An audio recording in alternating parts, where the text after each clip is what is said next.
Nomi, Mayor Harmon. So let's just start. Nomi, why don't you start first off? Tell us what Matriarch is. Well, thank you for having us, Sam. It's just an honor. So Matriarch is something that's been in the works for a couple years now, and it grew out of necessity.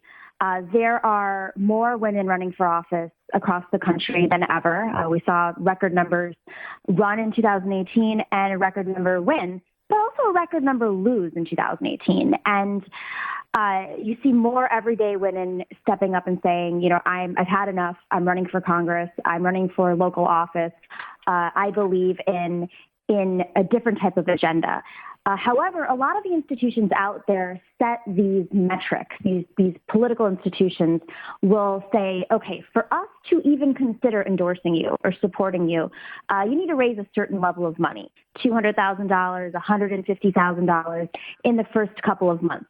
And they also are not, for the most part, they're not supporting candidates, at least on the side that supports women, who believe in an agenda of economic justice. So we thought, what better way to solve this problem of parity in Congress than to elect women who are on the front lines of injustice, whether it's climate justice, criminal justice, of course, economic injustice, labor rights issues. It's always women, and it's especially women of color and especially immigrant women. So recruiting organizers from communities across the country, people who reflect America, whose priorities reflect the priorities most Americans are dealing with, their issues. So Matriarch is 36 women decided to get together and say we've had enough and we want to support our sisters running. We've learned along the way a lot of lessons. We've made a lot of mistakes, and we want to form this sisterhood to help each other out. Mayor Harmon, so give me a sense. I mean, to what extent is the set of policies of the people that you're looking at in terms of potential candidates, these women embracing something that is reflective of a social justice program, to what extent is that a liability in terms of the practical aspects of running? I can't think of in any way that it's a liability, frankly. I mean, one of the things I'm excited about with Matriarch is that it's talking not just about women and not just about progressive women, but even more specifically working women. And I think that it has a very practical and pragmatic lens that it's looking at recruiting and supporting candidates through, and that are sort of women that are really out here living life, working and providing for their families, which is what the vast majority of women in this country are doing. So I think actually most voters and donors will see it as a very pragmatic and practical sort of lens to be looking at candidates through. And anyone out here working, myself included, will see how challenging it is.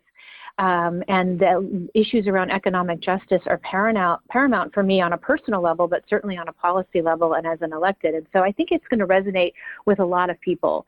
I think what people are tired of are, the millionaires that are a big part of the congressional field right now, and knowing that you have to actually be a millionaire yourself, it feels like, or be surrounded by those high dollar donors to be able to have a chance. And I think that's an impediment, I think. And what people are looking for is folks that really put people over profits.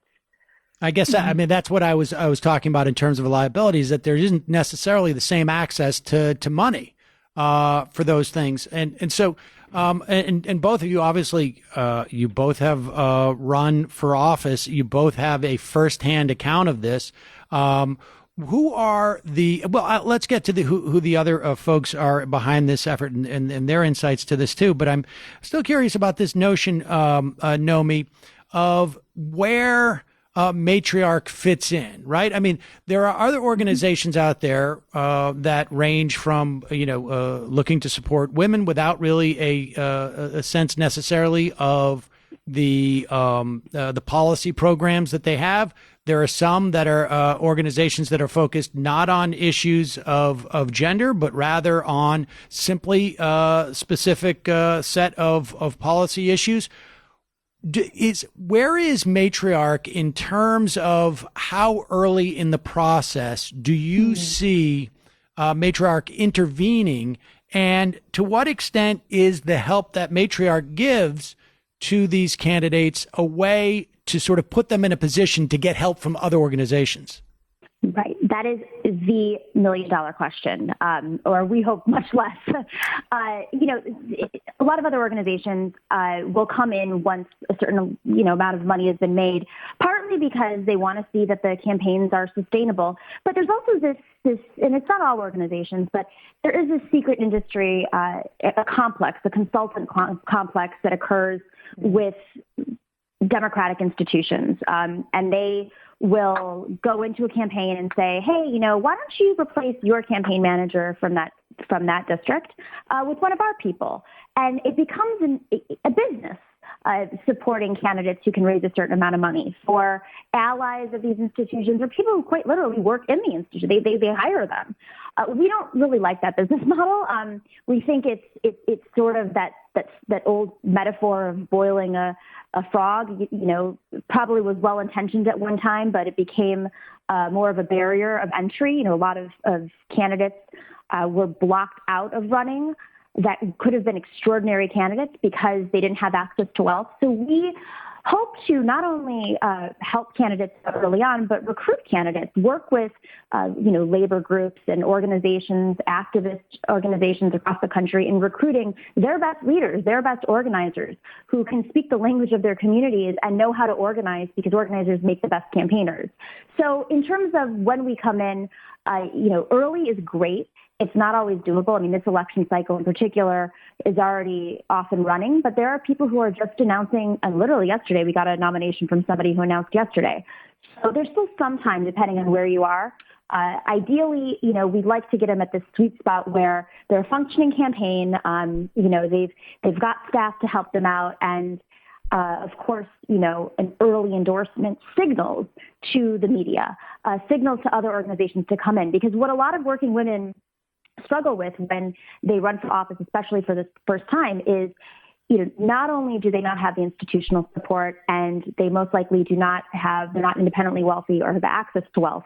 So they, all these trainings will say, open up your Rolodex and raise money from your Rolodex. But if your Rolodex only gets you maybe a few $1,000s, there's a point where you have to look some other strategy. And so a lot of candidates will try to get press.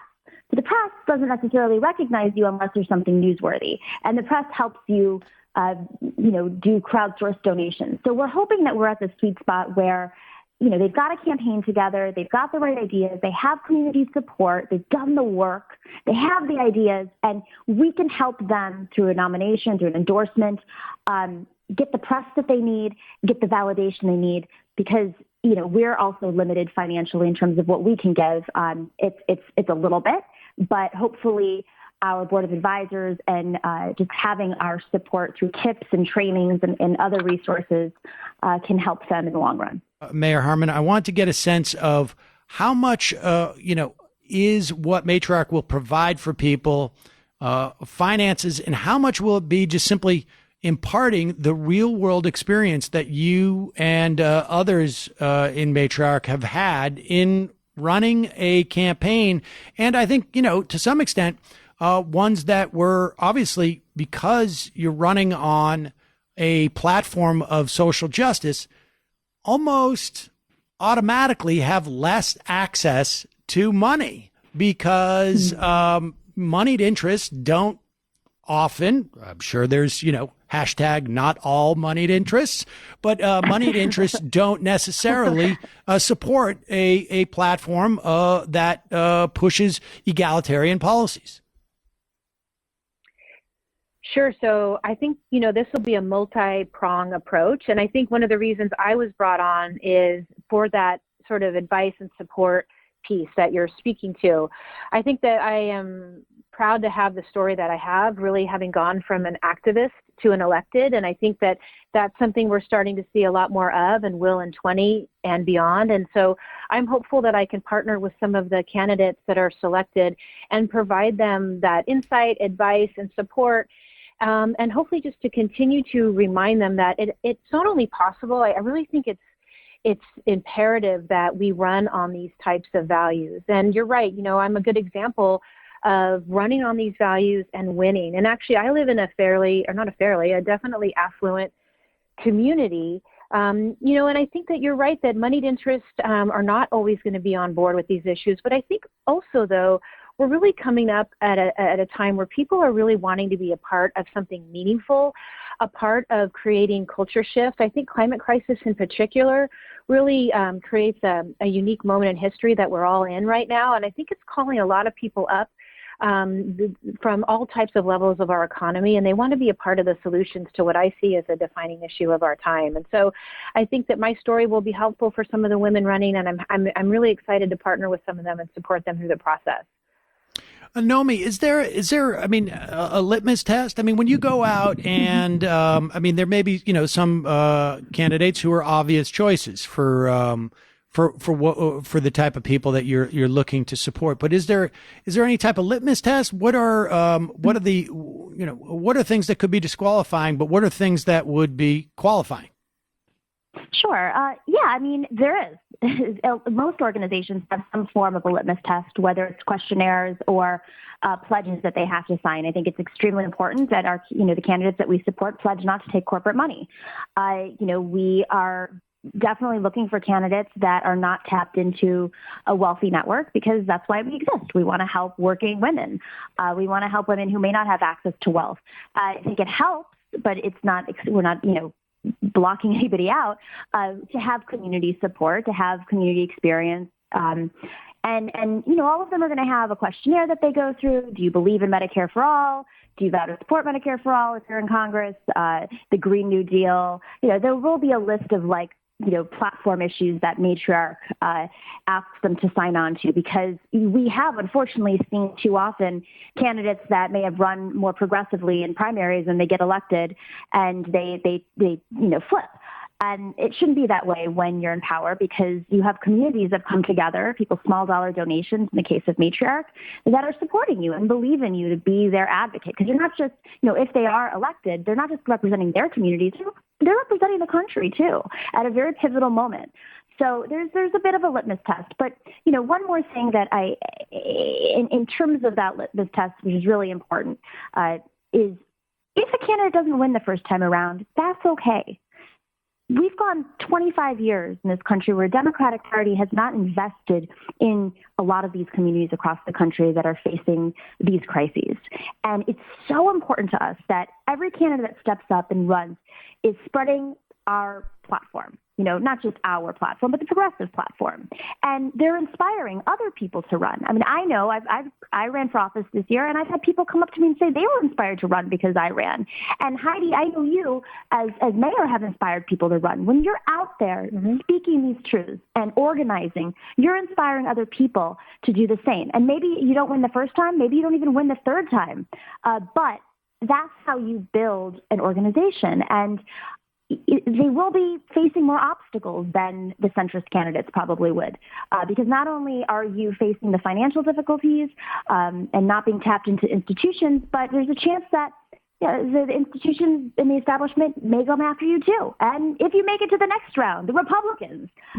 So it's not an easy path, and you need all the support that you can get, but also show that it's important that we're not looking at these races as cost-benefit scenarios, but investments in communities and investments in this platform. Are you folks looking at challenge? I mean, we're a little bit late in the primary season at this point, not too late, but are you going to be going out? I mean, do you have some type of grid that says we're looking to do X amount of challengers, X amount of people who are running, who may not be challenging an incumbent, but are running against a Republican? Do you have a grid that says we're looking for districts that are R+3 or, R +10 or D+1, a partisan index? What are the non-candidate, I guess, qualifications that you're looking at? It's interesting because we are looking across the country and where places we think populist, progressive message will do great. I mean, we saw headlines today about Kirsten Sinema who's running for Senate, who is from Arizona, and I have, half of my life was spent in Arizona, and it's a pretty populist state.